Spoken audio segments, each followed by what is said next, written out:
So this is your electric box that's gonna hold your wiring and your outlet. I have a double one here is what I'm gonna install here. And I also have a single one. Now, the difference between these two boxes here, this is a new work box and this is an old work box, and it's real simple. This is for old work that's already been done. You want to come in and open a new hole for a new box, or like here I need this box here.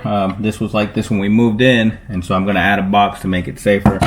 Don't want just a wire sticking out of my wall.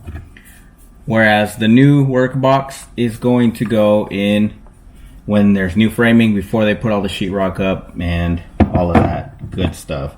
So that's the difference between an old work and a new work electrical box. Alright, so the old work has these little tabs here that are going to hold onto the sheetrock. You're going to screw it in. And the new work has these nails that'll go onto the actual 2x4 studs that are back there. So that's why you install this before you get your drywall up. If you've ever wondered what the difference is between this style and this style of box when you go to the hardware store, this is your old work box and this is your new work box. And so if you're doing a remodel, stuff like that, you're going to use these old work boxes. If you've got open framing, you can see the studs, then you can use these new work boxes, or if it's a completely new construction.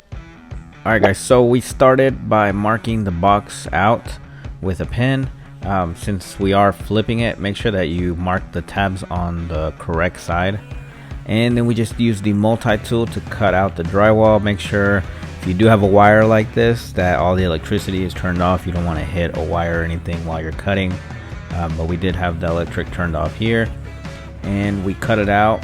Easy peasy. You can also use a utility knife for this. You don't have to use a multi-tool. It's pretty easy.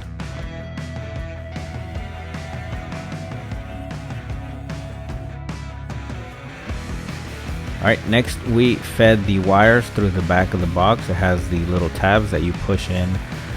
These tabs hold the wire in place once the box is in place, but you push them in and you feed the wire through. And then we just started to push the box inside. So if it's a little bit snug, you can go back with your utility knife or whatever you're using and kind of open up the edges a little more. Once you finally get it in there, it should fit snugly. And then we just screwed the little tabs that it had on each corner, and that'll hold the box in place.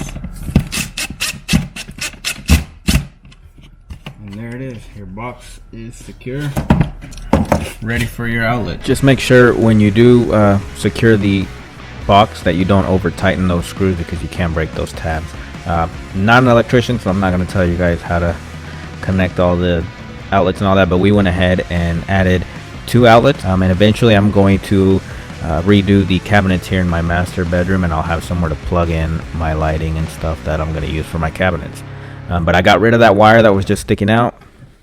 Thanks for checking out how to put a old work box in, guys. So if you've ever been interested in, or you need some, you have a wire sticking out like this and you want to put a box to keep those wires, maybe with a cover on it or something, this is how you do it. So thank you guys for checking out the video. If you like the video, please hit that like and that subscribe down below. It just lets YouTube know that people like the video and are reacting to it. If you want to leave a comment, that really helps the channel, guys. So thank you guys for checking it out, and we'll see you guys next week.